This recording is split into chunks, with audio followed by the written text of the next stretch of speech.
Hello good afternoon my dear students, welcome to Siddhi institute. आप सभी का एक बार फिर से हमारे यूट्यूब चैनल सिद्धि इंस्टीट्यूट में आप सभी का स्वागत है। जैसा कि आप देख रहे हैं, जो आज आपके सामने कुछ क्वेश्चंस हैं। ये 15 क्वेश्चंस हैं। ये जितने भी क्वेश्चंस हैं ये कहीं ना कहीं पूछे हुए क्वेश्चंस हैं, यानी कि PYQ हैं। और यहाँ आपके सामने ऑप्शंस भी नहीं है, तो आप लोग भी खुद को देखिए कि आपको इसमें से कितना क्वेश्चन आ रहा है और अपना आकलन करिए। अब इसी के साथ चलिए हम अपनी क्लास को शुरू करते हैं और इन क्वेश्चंस पे डिस्कस करते हैं और इन क्वेश्चंस का आंसर देखते हैं, किसका आंसर क्या होगा। तो आज का जो हमारा पहला क्वेश्चन है, घर बनवाने संबंधी प्रोजेक्ट से जुड़ी कौन सी संस्था है। तो घर बनवाने संबंधी प्रोजेक्ट से कौन सी संस्था जुड़ी है, तो हमारा आंसर क्या आएगा। घर बनवाने वाली प्रोजेक्ट से जुड़ी संस्था कौन सी है, तो हुडको है। कौन सी है? हुडको है।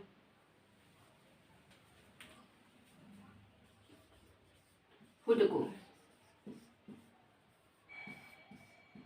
अगर इसकी स्थापना की बात करें तो इसकी स्थापना कब हुई थी, तो इसकी स्थापना जो है 25 अप्रैल 1970 को हुई थी। हुडको की स्थापना कब हुई थी, तो 25 अप्रैल 1970 को हुई थी। तो चलिए इसका हम पहले फुल फॉर्म देखते हैं कि इसका फुल फॉर्म क्या है। तो इसका जो फुल फॉर्म है, पहला housing and urban development corporation limited. इसका फुल फॉर्म क्या है? Housing and urban development corporation limited इसका फुल फॉर्म है। और इसकी स्थापना कब हुई थी, तो 25 अप्रैल 1970 में किसकी स्थापना हुई थी? हुडको की स्थापना हुई थी। अगर इसका हम हिंदी में नाम देखें तो इसका अर्थ हिंदी में क्या होगा? आवास और शहरी विकास निगम लिमिटेड। इसका अर्थ क्या होगा? आवास और शहरी विकास निगम लिमिटेड, इसका जो है हिंदी में अर्थ है। और अब इसकी स्थापना कब हुई थी, तो 1970 को हुई थी।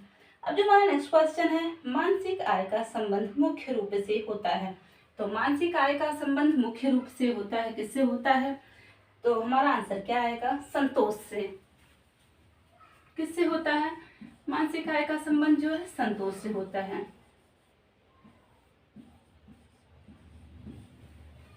अगर हम मानसिक आय की बात करें तो ये मानसिक आय जो है इसका संबंध मुख्य रूप से किससे होता है? मन के संतोष से होता है। वैसे देखें तो मानसिक आय कोई आय नहीं होती है। मानसिक आय क्या है?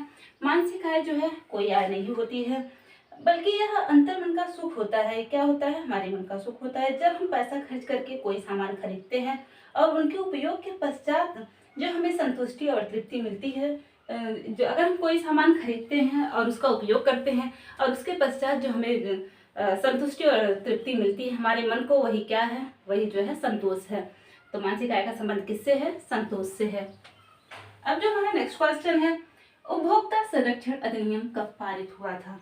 तो उपभोक्ता संरक्षण अधिनियम कब पारित हुआ था, तो हमारा आंसर क्या आएगा? 24 दिसंबर 1986 को।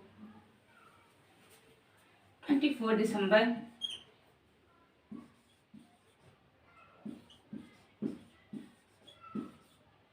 1986 को।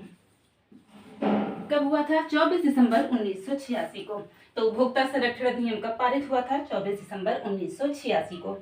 अब जो हमारा नेक्स्ट क्वेश्चन है, बंद डिब्बा युक्त भोज्य पदार्थों में भूरी बिंदी दर्शाता है। तो जो क्वेश्चन हमारा चौथा है वो क्या है? बंद डिब्बा युक्त भोज्य पदार्थों में भूरी बिंदी दर्शाता है। तो हमारा आंसर क्या आएगा? ये जो भूरी बिंदी दर्शाता है ये क्या है कि भोज्य पदार्थ कैसा है? तरल है। ये भूरी बिंदी दर्शाता है किसका? कि भोज्य पदार्थ कैसा है? तरल है। और अगर यही क्वेश्चन में लाल बिंदी की बात करता तो लाल बिंदी क्या दर्शाता है? तो भोजन कैसा है? भोजन मांसाहारी है। और अगर वहीं हरी बिंदी की बात होती, हरी बिंदी क्या दर्शाता? तो हरी बिंदी जो ये दर्शाता कि भोजन कैसा है? शाकाहारी है। तो भोज्य पदार्थ कैसा है? शाकाहारी है। तो बंद डिब्बा युक्त भोज्य पदार्थों में भूरी बिंदी दर्शाता है कि भोजन कैसा है? तरल है। और वहीं अगर लाल बिंदी की बात होती तो क्या होता? तो भोज्य पदार्थ कैसा होता? तो मांसाहारी होता। और अगर वहीं जो है हरी बिंदी की बात होती कि भोज्य पदार्थों में हरी बिंदी क्या दर्शाता है, तो जो है हमारा भोज्य पदार्थ कैसा होता? शाकाहारी होता। अब जो हमारा नेक्स्ट क्वेश्चन है, वो परिवार जो माँ के नाम से चलते हैं, वो परिवार जो माँ के नाम से चलते हैं उन्हें कहते हैं, तो उन्हें हम क्या कहते हैं? तो जो परिवार माँ के नाम से चलते हैं, जैसे जहाँ अगर पति जो है अपनी पत्नी के साथ रहने के लिए जाता है, वह प्रणाली क्या होती है? तो मात्र स्थानीय या मैट्रिआर्कल परिवार प्रणाली कहलाता है। तो क्या कहलाता है? मैट्रिआर्कल जो है परिवार कहलाता है। क्या कहलाता है? मैट्रिआर्कल परिवार।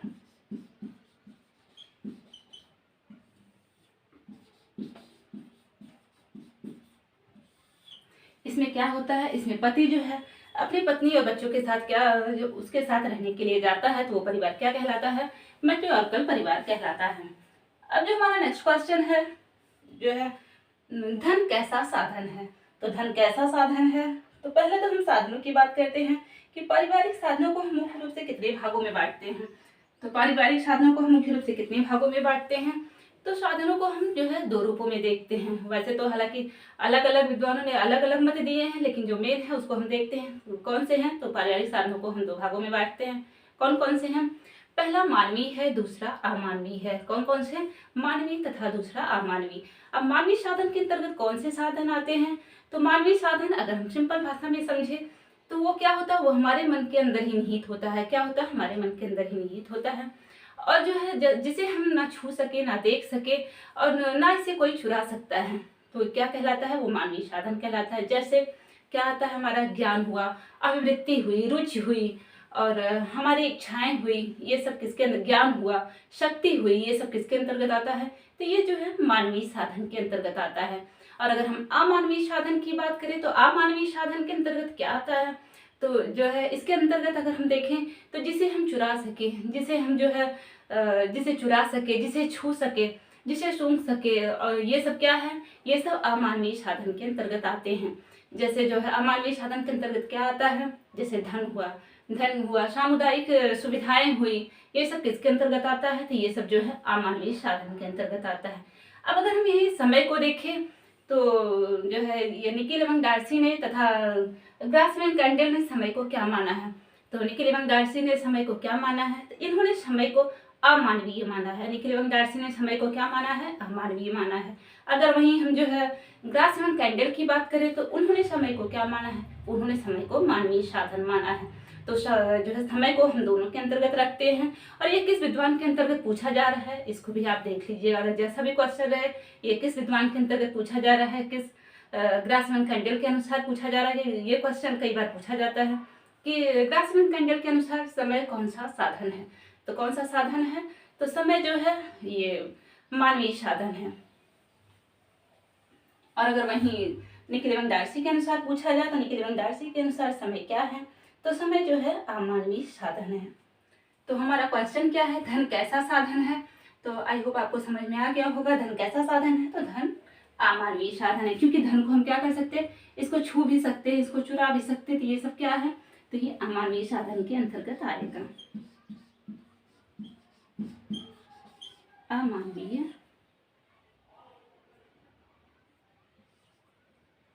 अमानवीय साधन के अंतर्गत आएगा। धन किस साधन के अंतर्गत आता है, तो धन अमानवीय साधन के अंतर्गत आता है। अब हमारा जो नेक्स्ट क्वेश्चन है 7वां है, प्राण के अनुसार प्राथमिक रंग है। तो प्राण के अनुसार प्राथमिक रंग कौन से हैं, तो प्राण के अनुसार जो है प्राथमिक रंग 3 होते हैं। कौन कौन से होते हैं, तो लाल, पीला और नीला। प्राण ने जो है प्राथमिक रंग कौन कौन से बताए हैं, लाल, पीला और नीला। लाल, पीला, नीला।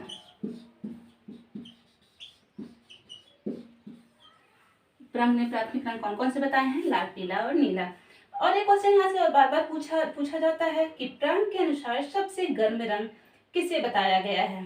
तो ये प्राण के अनुसार सबसे गर्म रंग कौन सा है, तो अगर हम देखिए जो है ROY, कौन सा रंग है, ROY, यानी कि रेड है, ऑरेंज है और येलो, ये क्या है, ये सबसे गर्म रंग है। किसके अनुसार, प्राण के अनुसार। सबसे गर्म रंग कौन से हैं, तो जो है लाल हुआ, ऑरेंज हुआ और येलो, ये क्या है, ये गर्म रंग है सबसे।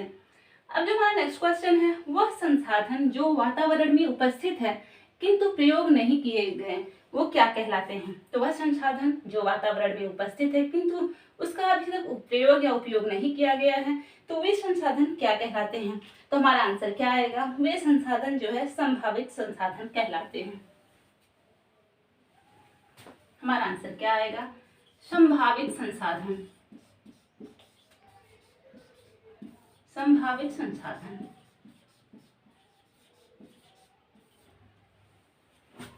हमारा आंसर क्या है, संभावित संसाधन है। अब जो हमारा नेक्स्ट क्वेश्चन है, अपहोल्स्ट्री का उपयोग किया जाता है। अपहोल्स्ट्री का उपयोग किया जाता है, ये क्वेश्चन आपका 2021 में पूछा गया है टीजीटी में कि अपहोल्स्ट्री का उपयोग किया जाता है। तो फर्नीचर को ढकने के लिए इसका प्रयोग कब करते हैं हम? इसका प्रयोग फर्नीचर को ढकने के लिए किया जाता है। फर्नीचर को ढकने के लिए,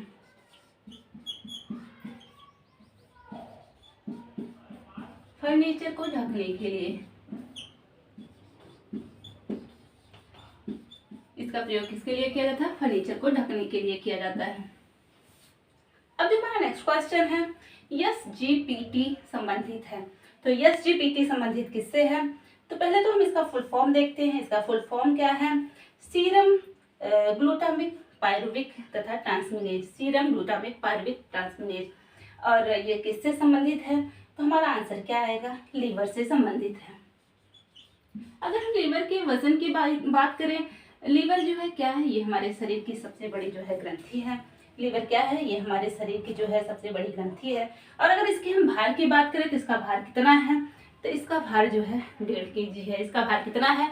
तो इसका भार जो है 1.5 kg है। अब SGPT का जो है क्या है? SGPT एक प्रकार का एंजाइम है। ये जो क्या होता है? जो हृदय कोशिकाओं तथा लीवर में ये पाए जाते हैं। अगर SGPT की जो है इसका स्रावन रक्त में तभी होता है जब क्या होता है? हृदय और लीवर हमारा क्या क्षतिग्रस्त होता है, तभी SGPT जो है क्या होता है? हमारे रक्त में इसका स्रावन होता है। और अगर लीवर और हार्ट क्षतिग्रस्त है तो रक्त में इसका स्तर क्या होगा? तो रक्त में इसका स्तर जो है वो बढ़ जाएगा। लीवर तथा हृदय संबंधी रोगों की पहचान के लिए हम किसका स्तर जो है? SGPT का स्तर माप कर क्या करते हैं? रोगों का पता लगाते हैं। तो हम किसका स्तर, रक्त में किसका स्तर मापते हैं? SGPT का स्तर जो है मापते हैं। तो लीवर और ये हार्ट से संबंधित है SGPT। अब जो हमारा नेक्स्ट क्वेश्चन है, जख्म का देर से भरना किस विटामिन की कमी से होता है? तो जख्म का देर से भरना किस विटामिन की कमी से होता है? तो हमारा आंसर क्या आएगा? Vitamin C. हमारा आंसर क्या आएगा? विटामिन सी। विटामिन सी का रासायनिक नाम क्या है? तो विटामिन सी का रासायनिक नाम क्या है? एस्कॉर्बिक एसिड है।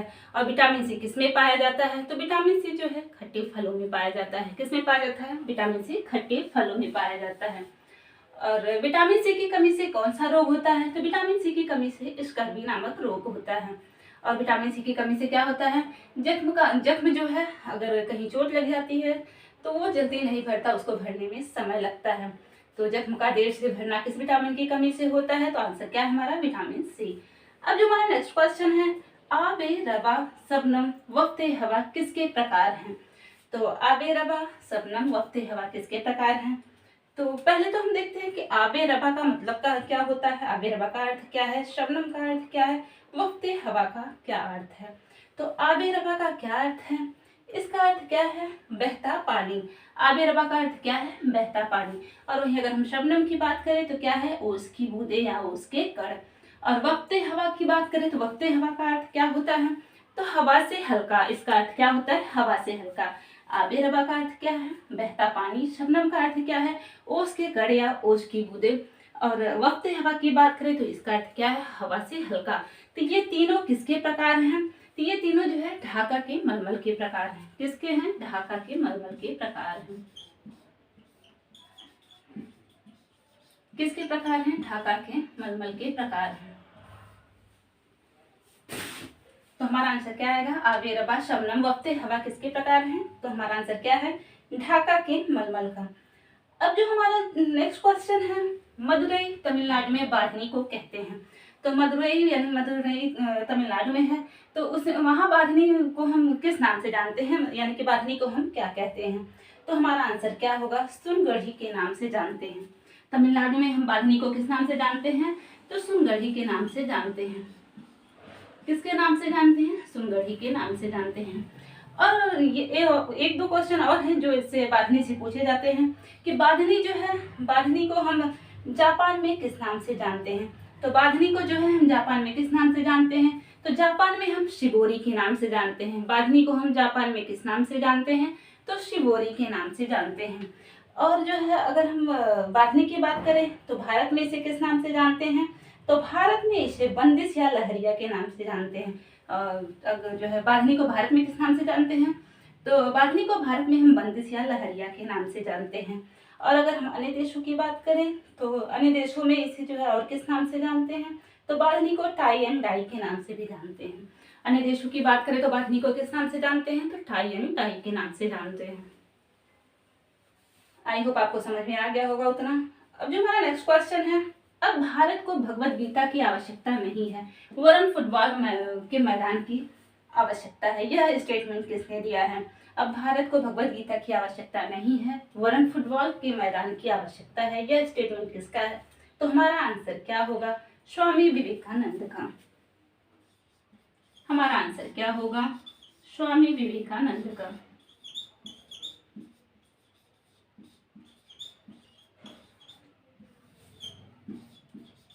यह स्टेटमेंट किसका है? स्वामी विवेकानंद जी का है।